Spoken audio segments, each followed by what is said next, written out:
Hey everybody! Welcome to the Basement Wargamers Grudgecast for July, it is now.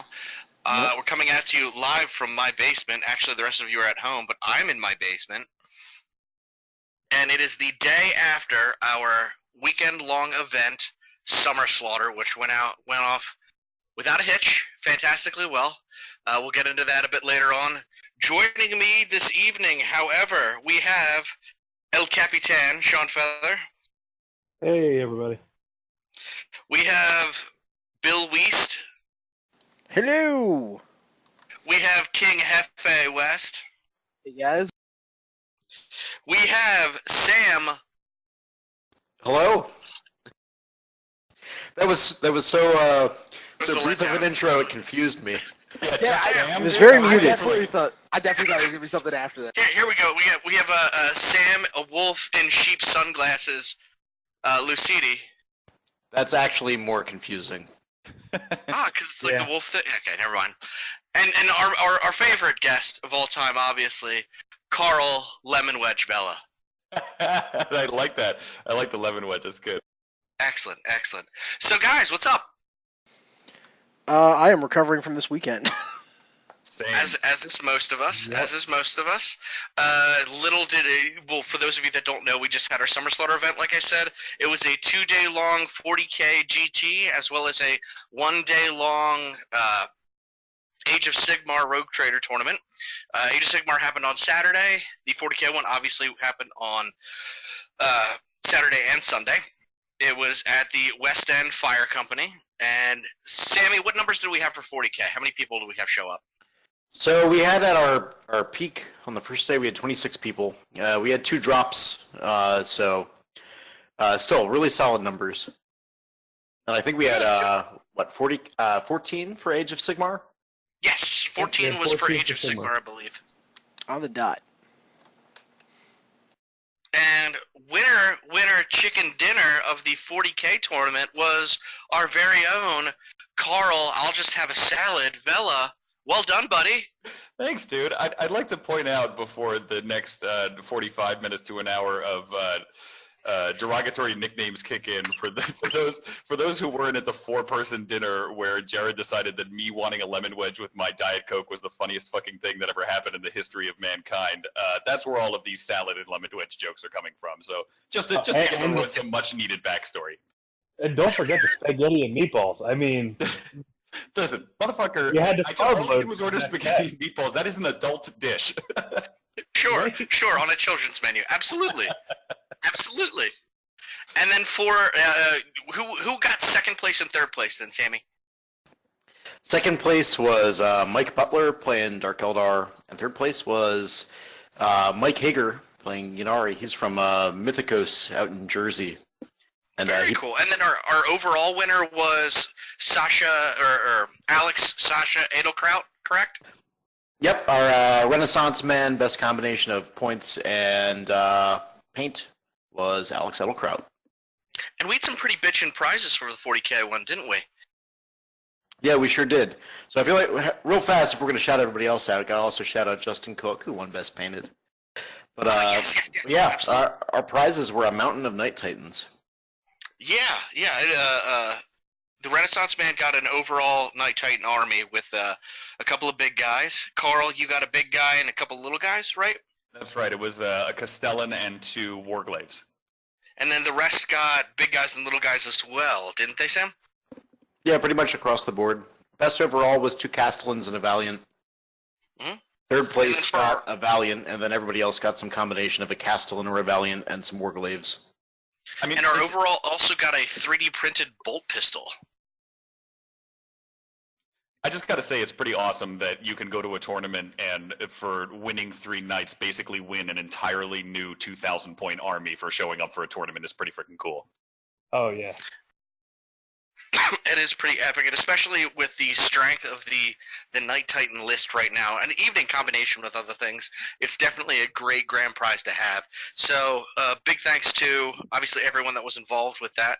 We also had a good number of raffle prizes that went out that were donated from the community.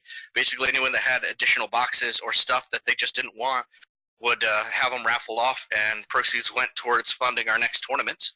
So a lot of great goodwill there. Big shout out to Brian Ott and Model Bonat too, because I know he was really instrumental in making all that prize support happen. So yeah, man, he really took care of us. Absolutely. Brian was pivotal in our purchasing of the Knights, and we couldn't have done it without him or Model Bonat Hobby. So as per usual, they are our little personal benefactor. So big thanks to them. For the Age of Sigmar tournament, Emma Mangles had first place with a Magican of Nurgle army. She got $100 and a sword. Chase Reinhard got second place with Beastclaw Raiders. He got $50, and then Mike D got third place with Legions of Nagash. Grand Host of Nagash. And Mike DeChico is, he's from the old group, I think it's like Northeast Big Guns or something like that. And him and Mike Ludwig and John Reinhardt, awesome group of guys. And, they play up at the Berks events. And it was a blast to roll dice with all those guys again. So, great job to Emma and Chase and Mike. They really brought it. And to clarify, Emma got $100 and a sword, not $100 in a sword. Yes. Yeah, $100 including a sword. Sean, you want to run down the lists and everything for me for the Age of Sigmar event? Yeah. Yeah. So I mean, you've already stated, Emma had the Magican and Nurgle army, but she had, I believe, a Harbinger of Decay, a Great Unclean One, 2 Chaos War Mammoths, and some Plague Bearers thrown in there. I'm not too sure about the rest of the list. I don't have them in front of me, but that list is brutal. I mean, those War Mammoths were walking around with a 4+ armor save, a 5+ feel no pain, and an additional 6+ feel no pain. And these all stack, and it is unreal. Plus, the Great Unclean One makes everybody move super, super fast. So it's probably one of the faster demon armies in Age of Sigmar, and it was brutal. Gorgeous paint too. Oh, I know. And she wasn't even finished. She was like, yeah, it's only like half done. And I'm just like, my God. Like, to see it all finished up is going to be epic. Chase Reinhard, he actually was running a Grand Alliance Destruction army, not really Beastclaw Raiders, but he had a ton of Beastclaws in it. I think he had 2 Thunder Tusks or 3 Thunder Tusks and 1 Stonehorn. All of them were like his heroes and his behemoths in the army. And then he was running min units of Ogres from the Gutbusters. So all combined, it was just mostly an Ogre list, and he was just rickrolling people. He really first round he really had Sigil on the ropes and annihilated probably like I want to say a third of Sigil's army, and it was a lot of Skaven dead bodies flying around in that game. And then Mike DeChico ran Nagash, 800 points of spell slinging craziness, and was just hammering people. Now, I will say, in his game against you, Jared, you put him like in a corner and made him like weep because you shot Nagash full of holes turn 1, and he was just like unsure of how to keep proceeding with that army. Yeah, I got him a little nervous at least. I'm happy with that. Yeah, I think you could have actually won that game, but I don't know how he turned it around because on turn 1, when you lose 800 points of an HQ, it's hard to come back from that. But somehow he did. He managed to, I guess, play the objectives on you. Yeah, he did a great job. Turned it around. You made some really good moves with. He had Prince Vordry as well, so it was a tough fight. My dice started to turn on me about halfway through on top of it, but that's no excuse, obviously, not to take anything away from Mike because he played fantastically well. I can say from personal experience, Prince Vordry is nothing to like mess with. No, he's an asshole. He is nasty. And then we had Emma's list was incredibly damaging too. I had to play against that too, so that was real tough. Yeah. 4th place, I walked away with my dignity intact, except for my game against you, Jared. My Blades of Corn army of 120 bloodletters and some random characters thrown around. It could not hold up to turn one, just complete throttling, and then you pulled the double turn. I couldn't do anything with that. So my only loss on Saturday was against you, and it was well-deserved win for you. Your Fragment Overlords are pretty disgusting. Yeah, I took 5th overall. I went 2-2. Yep. And then from there, I believe, Bill, you were 6th? I got 7th, unfortunately. You got 7th. Okay. Then I believe it was John Reinhardt then that was 6th. He also had a Magneton of Nurgle army. He had a bunch of Plague Bearers. I think it was 3 10-man units. He had a Rodagis and a Glotkin, which I was able to murder on turn 2. A bunch of other random stuff thrown in there, but overall, I mean, his army was very clean looking. I like the alternate models that he used in there. I don't know if anybody's ever seen John's army, but it's gorgeous. I suggest you guys play against him because he's a blast. He's a fun opponent. I always have an epic time playing against him. Back when I was playing 40K a lot more, playing against him was always a blast. So you guys should definitely do that. And then 7th place was Bill West, and you had your Spider-Fang Grots. Do you want to go over what your army had in it? Yeah, basically I loaded it up with Spider-Fang Riders and Ragnaroks. I decided to mess around with Endless Spells a little bit. I took the Malevolent Maelstrom and the Quicksilver Swords, which... Did anybody else take Endless Spells, or was I the only person that did? I don't remember seeing anyone with them, honestly. Who was the girl who won? I think she had the Endless Spells. Okay. No, she didn't take any. Emma had no Endless Spells. Huh. I think Berger had 2 on his list. Oh yeah, he had the Night Haunt ones. He had the Night Haunt ones. But yeah, so I decided to mess around with Endless Spells a little bit. They had mixed results. The Malevolent Maelstrom in my second game definitely helped me win that game because it went off twice and basically annihilated Rowdy's backfield. But they had mixed results. The games where they worked, they helped me win. The games where they didn't work, they did nothing. Yeah. And Rowdy, as you mentioned, was playing Stormcast Eternals.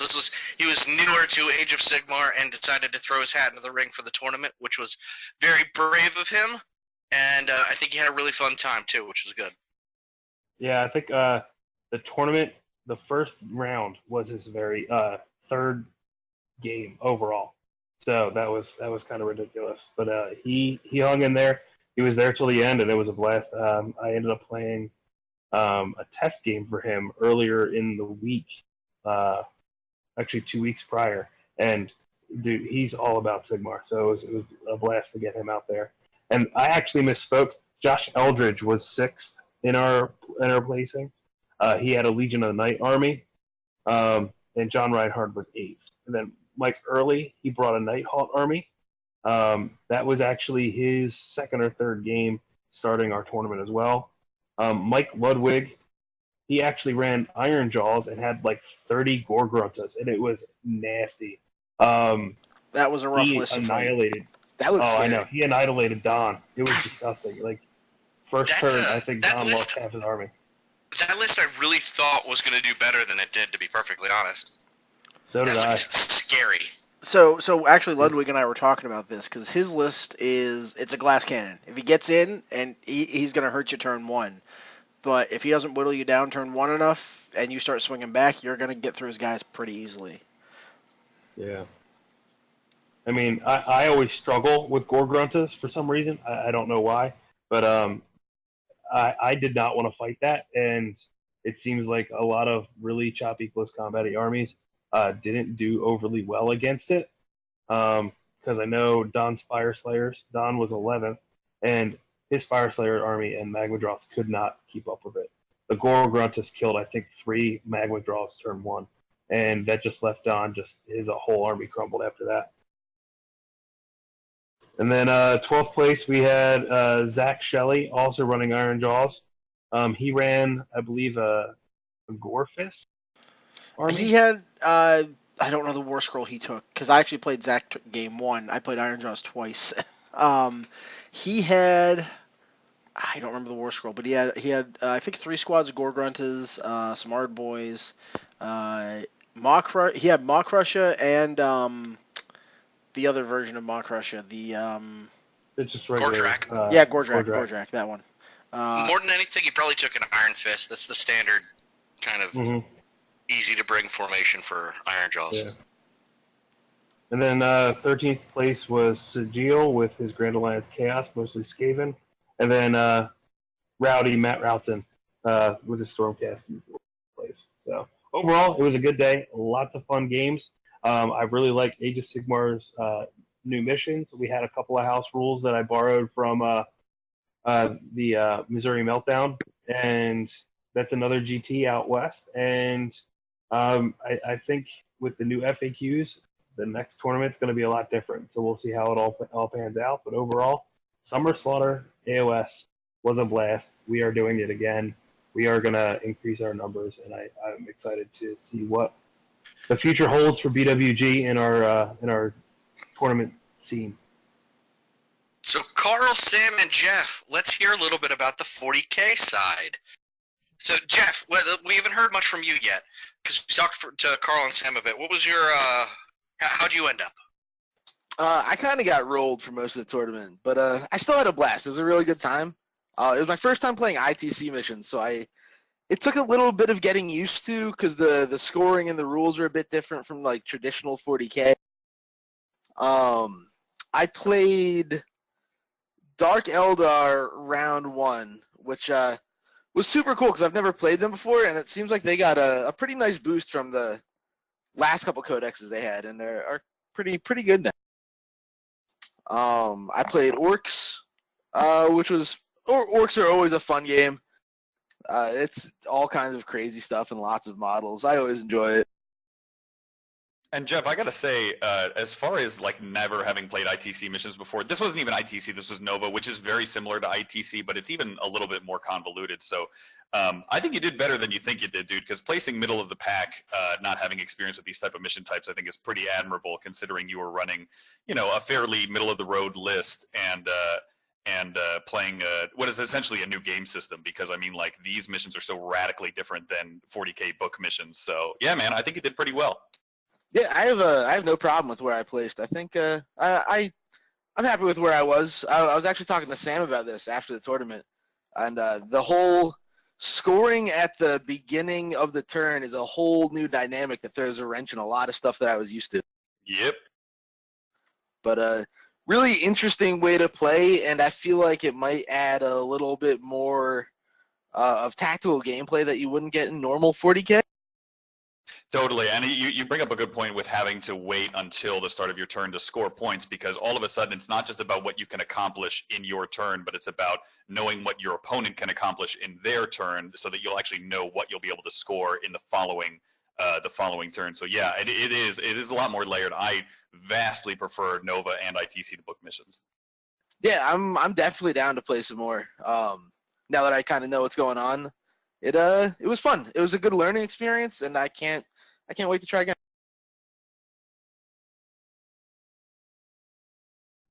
Awesome. So let's hear from the champion himself a bit. How things go, Karl? Obviously pretty good. Yeah, it went well, dude. Well, first and foremost, huge shout out to Sam. I haven't done a lot of these. In fact, this was probably my biggest event I've ever competed at, even though it was, on the smaller side for a GT. But everything ran really smoothly. Everything started on time. There were no major discrepancies. The venue was great. So I know it wasn't just Sam. I know Sean and everyone else in the council had a lot to do with it. But from my experience as just a player, everything ran extremely well, and people were in really good spirits, and it was just a really good mood floating around. So yeah, it was really, really fun. I was lucky enough to have games against both the second and third place guys. So I guess I can go through my rounds and in the process be able to give you guys a sense of what the other top dogs were playing. But my list was Chaos Soup. I had a detachment of Zinch Demons. a detachment of Thousand Suns, and a patrol detachment of Alpha Legion Chaos Space Marines. So really the core of my list was centered around a Zangor bomb in the Thousand Suns, a Pink Horror bomb in the Tzeentch Demons, and a Cultist bomb and 1 unit of Slaneshi Obliterators in the Alpha Legion detachment.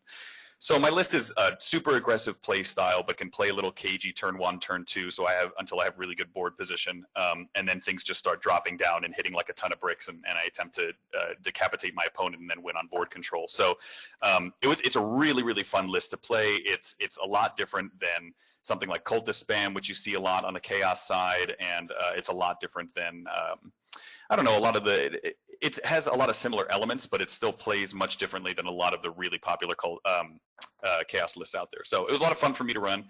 First game was against Alex, his Orcs. This guy's up from Owl Central area. I think that's his club.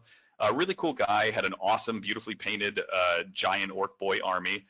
The thing going against the list like that is it was the same with my game against Tyranids. I kind of get to hang out backfield, wait for him to come at me, and then just murder everything because very few armies can connect across a full table length in the first turn. But really great dude, had a fun game. Game 2 was actually against the guy who plays second, Mike Butler. And Mike is an awesome, awesome dude. We're actually hopefully going to get a game in soon because I had so much fun playing against him. Mike was my one loss in the tournament. And I guess if I can step on my 40K soapbox for a second and just say, like, for those of you like considering competitive play, I think that Mike is a really good example, and me in my better moments a really good example of how much fun it can be, right? Like we played a really aggressive, kick your teeth in kind of game, but we were being really amicable and friendly the whole time. No one was hardlining anybody, and I think Mike said it better than anyone I've heard before, where he said, listen, if I'm going to win this game, I want it to be because I outplayed you. And I think that's, in a lot of, with all this like ATC, like, oh, these two people were fudging the rules and whatever, and like, I feel like all this negative stuff can sometimes rise to the top, but what people lose sight of is the fact that like 99% of competitive 40K players are going out there to have a really good time and challenge themselves, and I just had a really awesome game with Mike, and it reminded me why I absolutely love competitive 40K. So Mike was playing Drukari, but he had an Eldar battalion detachment so that he could add in some Rangers and some Psychers, jinxing and dooming things, and then hitting them with Dark Eldar guns. And holy shit, is that list incredible. I was absolutely blown away by the firepower in that list. So Mike ended up winning. We played a really strong game back and forth. It ended up being 28-31. So it was a really, really close game. And the only reason I was able to actually win the GT was because I scored high and was able to unseat the other undefeated players later in the tournament. So that was a really awesome game. Mike's a really great dude. And yeah, and then round 3 was against Kyle Loader's Eldar. That was more kind of textbook Yannari, Shining Spears, Reapers and stuff. Tough game, but pinned him back, so he had to shoot me for 3 turns, and then I got board control and was able to max out on points. Round 4 was against a guy, Kai something. Yeah, his name was Kai, Brohammer guy, I think from the Baltimore area. Really, really cool dude, beautifully painted Nib's army. He had some shenanigans that I haven't seen before, where he uses a Swarm Lord to send not 1 but 2 units. I think they have a 46-inch threat radius turn 1. Absolutely bonkers charge distances and move again and advances and all this stuff. And so I literally deployed in like the back 6 inches of the corner of a board to guarantee that he couldn't get to me in time, and then did the same thing I did with the Orcs. Kai was a really talented player, so it took a lot more for me to win that one. And then next day, round 4 was against shoot, why am I blanking on his name right now? Anyway, oh no, I'm sorry, that was against Kai. And then round 5 was against Mike Hager. He's the guy who plays third. He was playing again another Yannari list similar to the one Kyle Loader was playing, but Mike Hagar knows how to use that Eldar list, and it was a brutal game. It ultimately came down to very few models on either side. I think each of us had less than 300 points on the table by the end of turn 4, turn 5. But luckily, I had a board position and point lead on him the entire time, so I was able to close that one out 38-26 or something like that. But yeah, all in all, man, I think every single game I was just really lucky that everyone was a really strong opponent and was there to have fun and kick ass, and it was what tough competitive 40K is all about. So really, really good time. That's awesome. That's awesome. And congratulations, obviously, on your well-deserved victory. Sammy, from a organizer perspective, how did things go on your end? It sounded like everything went well. It looked like everything went well. And based off time frames, which is something that I know is always a difficulty for any tournament, the fact that everything was very much on time, I got to hand it to you guys. I also have to hand it to Sean for running things from the iOS side. But both of you guys, as tournament organizers, I will speak on behalf of the rest of the players and saying thank you so much for doing a fantastic job to the both of you. And real quick shout out to Brian Rash as well, who came down and I know helped you out with a little bit, Sam. Just on running things as smoothly as you did. But what do you say? So big thanks to Brian. He came out and he was my paint judge, which was something I would not have been able to do by myself very easily with everything else going on. So he was, he was great. Sacrificed a couple hours of his time in the middle of his day on Saturday. But yeah, everything went really super smooth.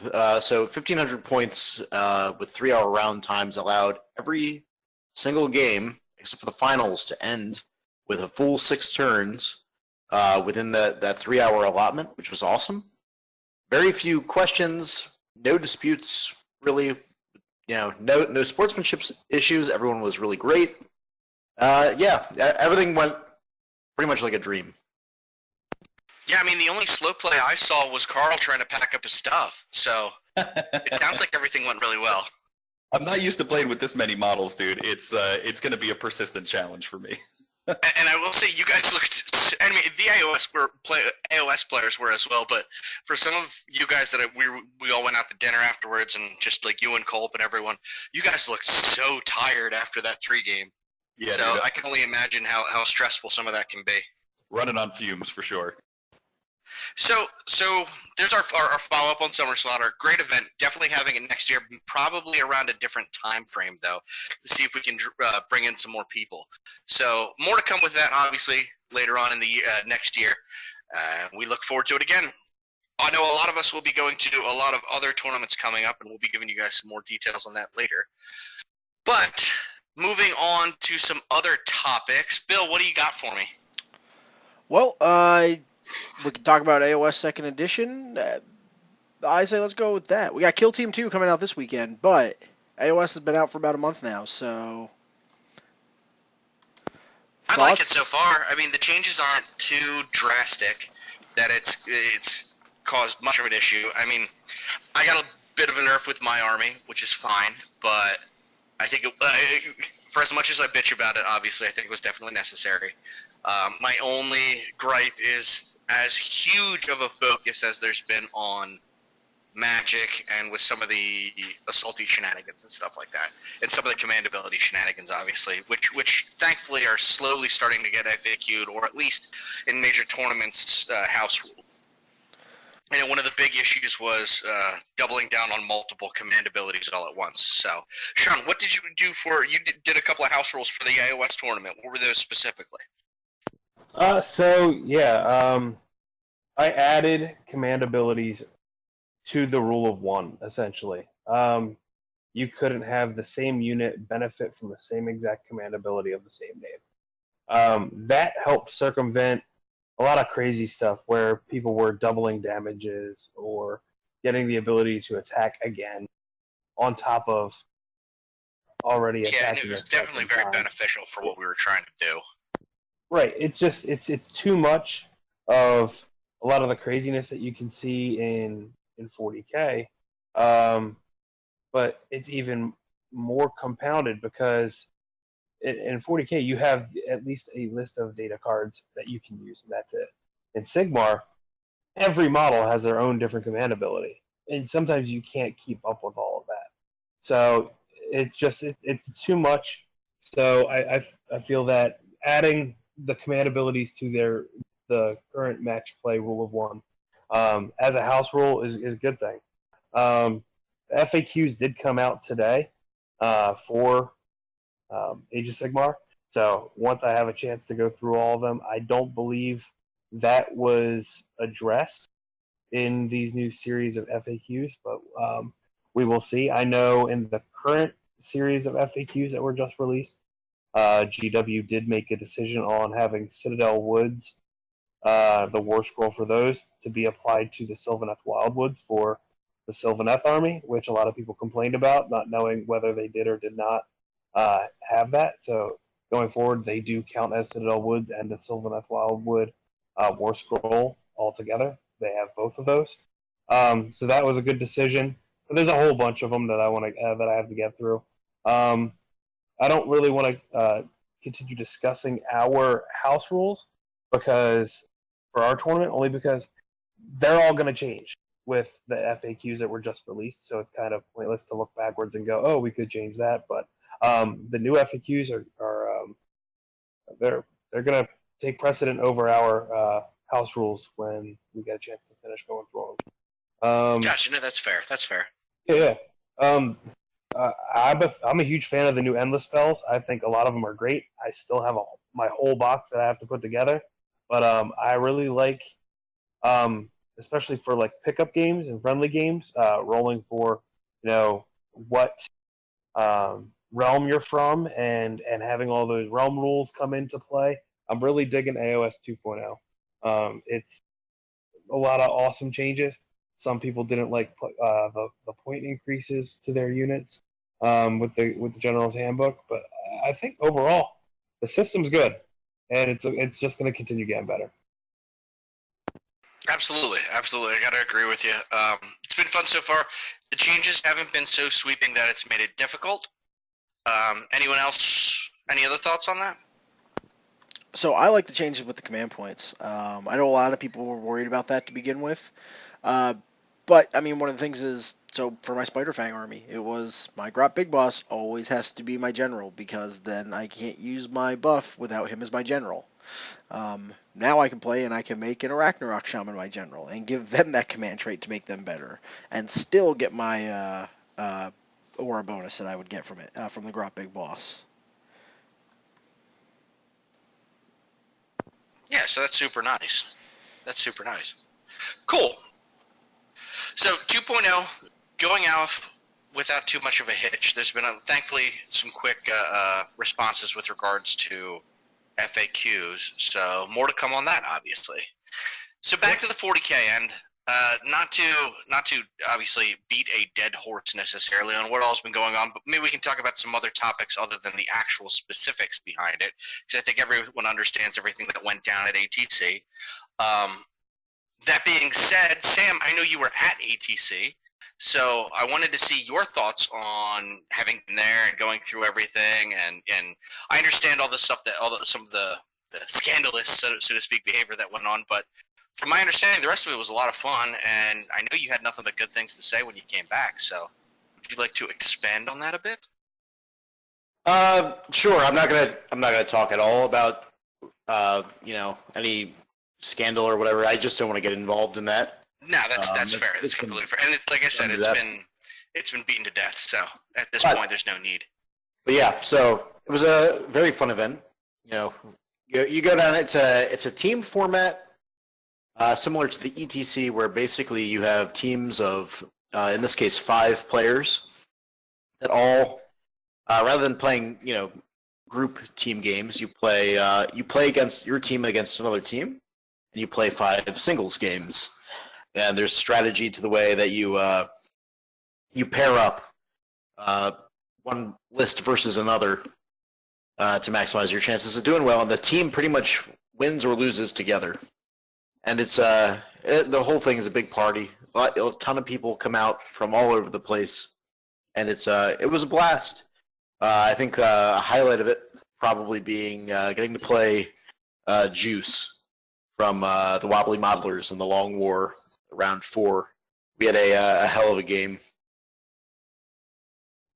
Yeah, you had from what I was listening to their podcast the other day, and it said like they had Juice had some good things to say about you. So that's an awesome thing.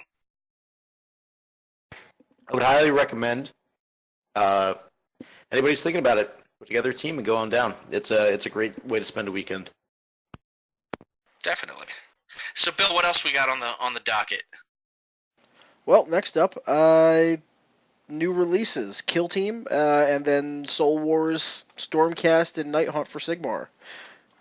I know a lot of people are hyped up about Kill Team. Night Haunt. There have been some.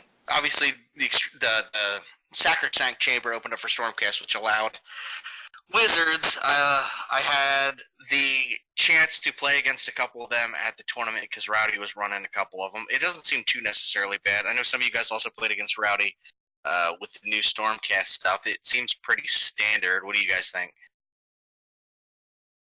I think the models are gorgeous. I think it's pretty cool that they have some magic users now, and I think having an artillery piece in their army is good.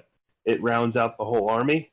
I wish that GW would show that much love to all the other armies. I feel like it's kind of ridiculous that Stormcast are on their third book, and other armies don't even have one. But this is the way GW does things. So we all know that Marine armies will always get the big push in 40K, and this is Sigmarines, man. It is what it is. So we're just gonna have to deal with that.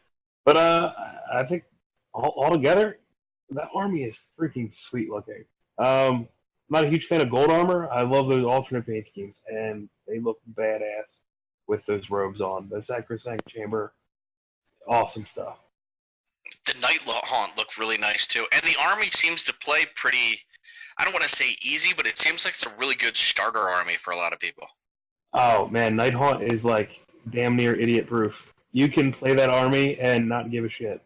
Maybe that's why I like it. Yeah, I mean, you can literally set up an army, and everybody's like, "Oh, my army is, it's Ren -2 for this weapon." You don't care. You just roll your saves, roll saves all day, and don't care. Positives and negatives to your armor save. Everything's ethereal. Almost everything flies. It's just it's ridiculous.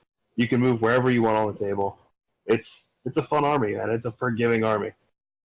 That's the more I look into it, the more I've actually liked the new Night Haunt stuff. I didn't think I was going to be big on it when it first got announced, but since getting the Codex and some of the Soul War stuff, it seems like right up my alley. Very quick, very maneuverable, just like I like my 40K.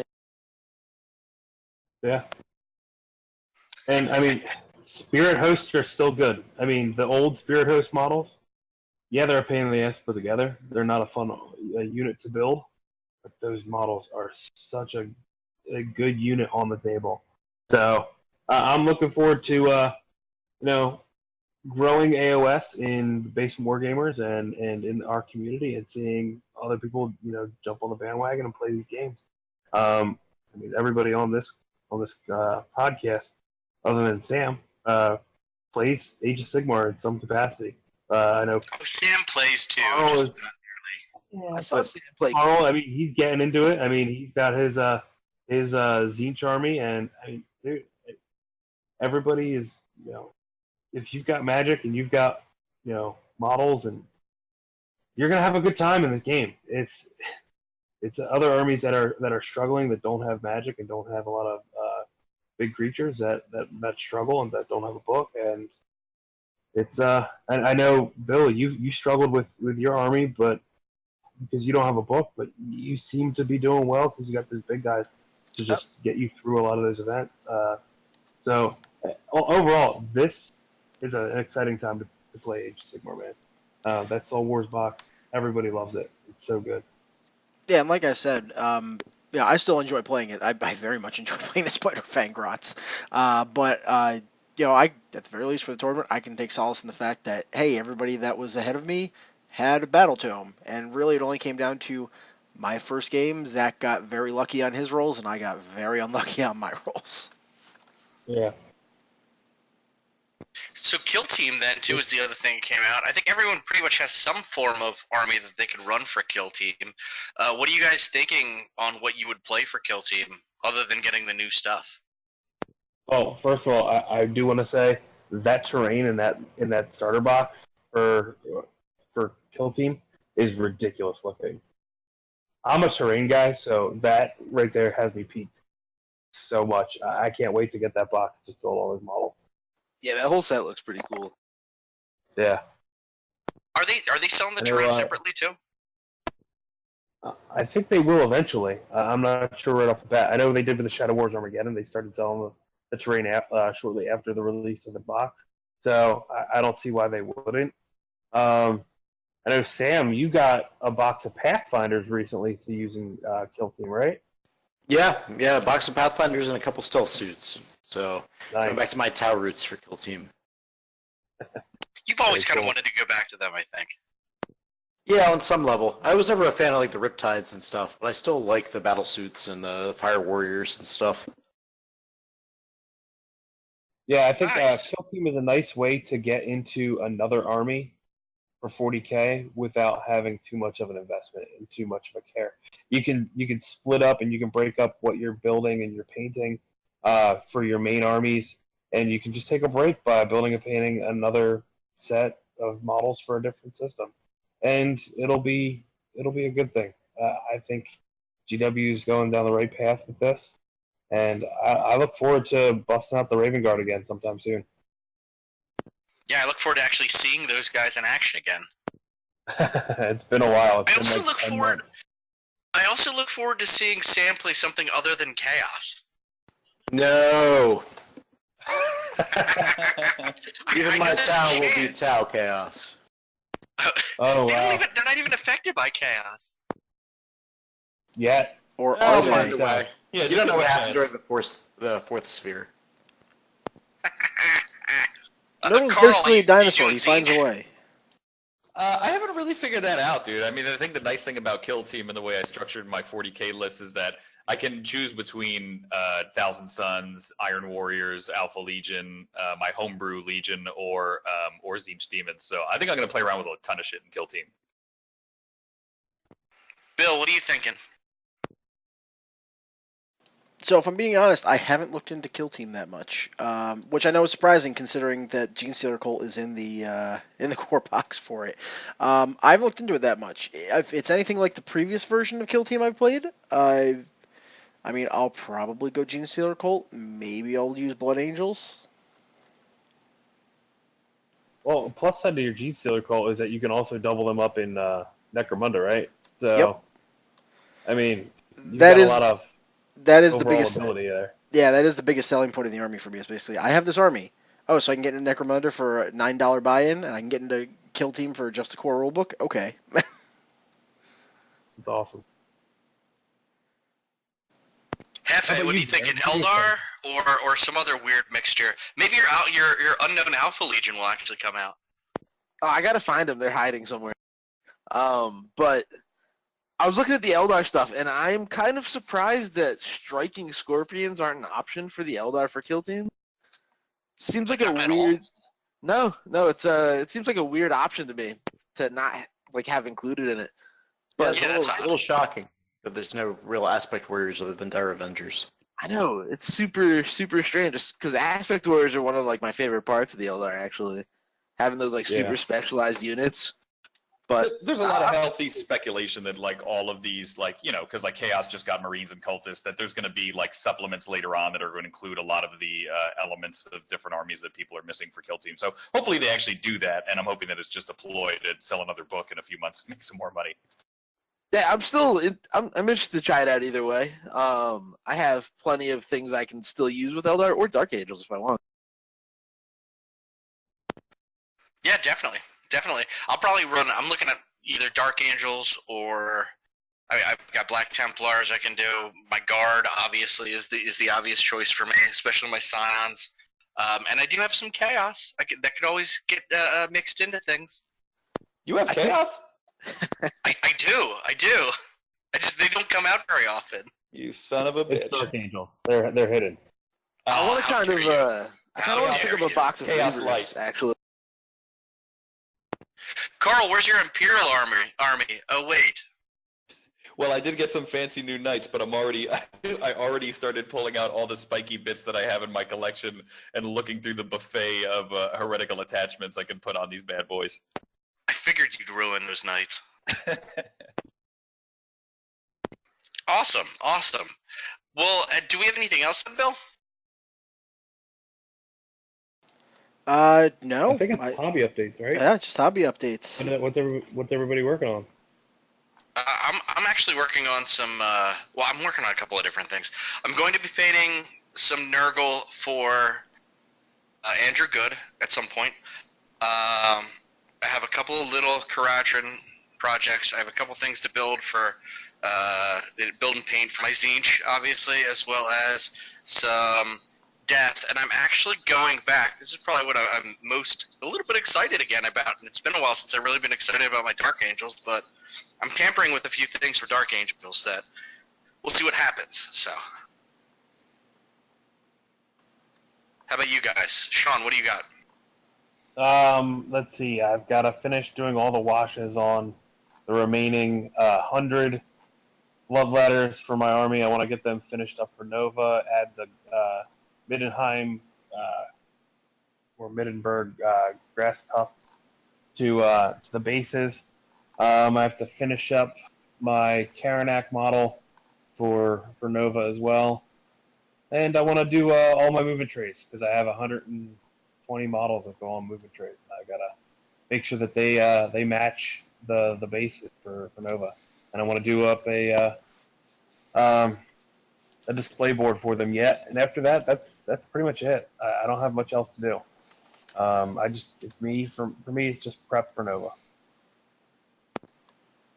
Sammy, what do you got going on? So what I'm actually working on tonight is my army for Adepticon next year, Dark Eldar. Just getting some Cabalite warriors put together and testing out some ideas for basing. Wait a minute, it's not a Chaos army? They're into some pretty freaky shit. They're almost like Chaos Elves, right? In a way, sort of, kind of. They're spiky. That's the important part. Bingo. Yes, and weirdly dark. But, all right, who else we got next? Bill? So, I'm currently working on actually getting my Destruction Army fully painted, or at least what I've got built. I've still got 10 Orc Boys, 1 more Aleguzzler Gargant, and 3 Trolls, and then I can start working on building and finishing everything else I got. And Hefe, what are you looking at? I want to finish up the bases for my Eldar since I had to get those going for the tournament over the weekend, which was kind of less intimidating than I thought it was going to be, actually. And then after that, I'm going to start building up my Ghost Boys for AOS. Ooh, Ghost Boys. Spooky ghosts. The spookiest. Karl, what are you doing? Well, I got a lot painted for Summer Slaughter, but I gotta now build out another 500 points to get this same army ready for Nova and the display board. So that's the stuff that I'm just really trying to kick into high gear. But thanks to the awesome prize support at Summer Slaughter, I now have a Castellan and 2 Armigers to play around with. And so I was explaining to you guys before we started the podcast, I think what I'm going to do is take that Castellan, throw some cool mods and kit bashing into it, and then kit it out for my Iron Warriors. And then I want to take those 2 Warglaives and actually make them Helverins with the Hades autocannons I have from my Forge Fiends, because those guys unfortunately see very little playtime, even in casual games. And I think those bits actually work really well for the type of weapon profiles they have. So I'm probably going to do that, chaos them out a good bit, and then I want to use the Warglaives, the big chain blades left over, and a bunch of other bits to make a flesh metal exoskeleton demon prince for my Iron Warriors. So the hope is these 2 kits are going to help me to make my Iron Warriors competitive to a point where I'll actually be able to bring them out comfortably at an RTT, because right now it's just way too many points in tactical Marines that just get wiped off the board by pretty much any army. That sounds pretty sick, the mechanical demon prince. I'm excited to see that. Do the Helverins have chaosy rules at all? Or would that just be kind of like a Dreadnought or a Contemptor style? No, they have Renegade rules. Yeah, they get bundled Okay. in with the Renegade Knight the data sheets or whatever they passed out, which it's basically, I mean, it's the same exact Knights. It's just we have the Rotate Iron Shield stratagem, and then we have access to a unique stratagem that allows you to reroll all hits in the shooting phase, which, as I'm sure you can imagine, is crazy good on a Castellan. So definitely like nowhere near the same level of tricks that Loyalist Knights have, but certainly viable, I think, especially at an RTT level. Absolutely. It sounds nasty. That sounds nasty. All right, guys. Well, I think that's all we have on the schedule for this evening. Major events coming up for us. I think the next one up is probably Nova. We have some our local tournaments. We have throughout August. We have our own little RTT for 40K as well as for Age of Sigmar. Is that the 18th and 19th, Sean, of August? I believe so. I believe that's the weekend. Yeah. Yeah. So the weekend, I believe, around the 18th, 19th. You can check again on our website or on our Facebook page, basementwargamers.com, or on our Facebook group. Obviously, if you are not a member or joined in, feel free to do so to get updates on what we're doing. We usually are playing as well on Tuesday nights at Gamers Heaven in Phoenixville, as well as the occasional Saturday and Sunday. If you're ever looking for a game, feel free to hit any one of us up. And I think that's it for the rest of our stuff. So, until next time, take care and have fun.